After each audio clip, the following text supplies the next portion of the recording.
Have you ever really stopped to wonder how the incredibly complex metal parts in your car are made so perfectly? We're talking about pieces that have to fit together with just microscopic precision. Well, it's definitely not magic. It's a masterpiece of engineering. And believe it or not, it all comes down to a clever device you've probably never even heard of.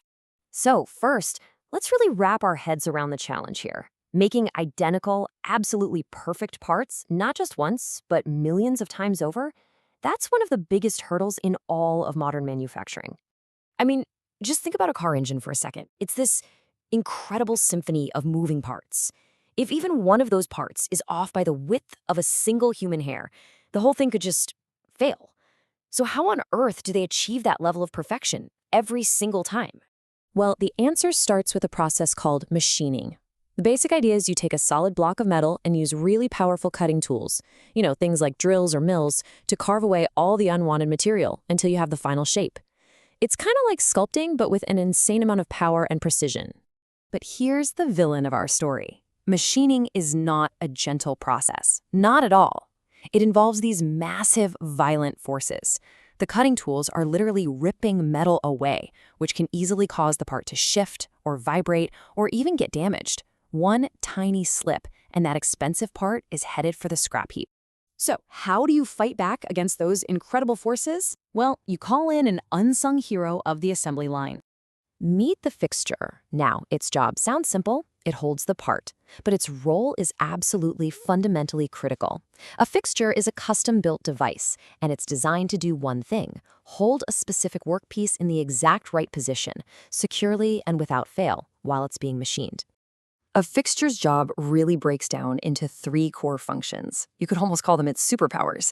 First, it has to locate the part perfectly, every single time. Second, it has to support it, preventing any bending or vibrating from those cutting forces. And finally, it has to clamp it down with immense force so it absolutely cannot move, not even a little. So how does a fixture achieve this perfect lockdown? You might think it's some crazy complex system, but the solution is actually based on an elegantly simple principle from physics that engineers have been using for decades.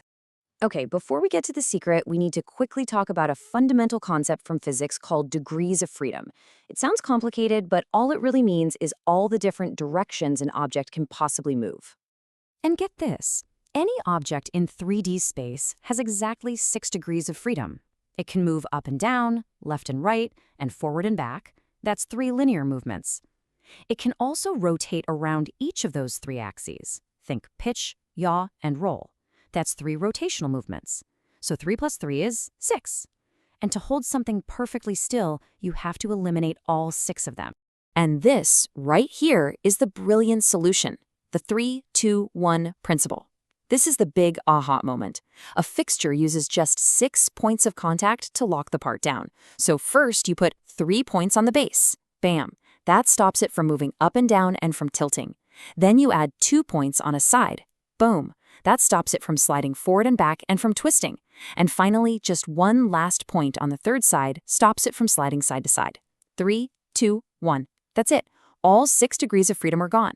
The part is perfectly, completely constrained. Now, a real quick clarification, because you might hear these terms used interchangeably. People sometimes say jig when they really mean fixture. The key difference is that a fixture just holds the part, which is what you need for modern computer-controlled machines. A jig, on the other hand, holds the part and guides the cutting tool, which was a lot more common in the old days of manual machining. Of course, not all manufacturing jobs are the same. It just makes sense, right? So engineers have developed a whole range of different fixtures, each designed for a different kind of mission. For example, if you're mass-producing millions of engine blocks, you're going to use a dedicated fixture, built for maximum speed and accuracy for that one specific part. But if you're in R&D, you'd probably want a modular fixture that you can reconfigure like a set of Legos. For high-speed automation lines, you've got hydraulic fixtures that use fluid pressure for lightning-fast clamping. And for just a simple one-off prototype, a basic machine vise often works just fine. Okay, so we've seen what they are and we've seen how they work, but let's bring it all together and really talk about why this technology is just so foundational to our entire modern world. Look, at the end of the day, a good fixture is what makes modern mass production even possible. It guarantees accuracy and, this is the really big one, it ensures repeatability. That means the millionth part is absolutely identical to the first. It speeds up production, it cuts down on human error, and by holding a part so securely while it's being subjected to these violent forces, it keeps workers safe. And that brings us right back to where we started. Every single time you get in a car, you are trusting your life to thousands of components that were made with just unbelievable precision. And that precision, that safety, and that reliability, it's only possible because of the simple, brilliant engineering of the fixture. It really is an unsung hero, isn't it? Doing its job perfectly, millions of times a day, completely out of sight. Which kind of leaves you with a final thought. Now that you know its secret, what other incredible, invisible engineering is hiding all around you, just waiting to be discovered?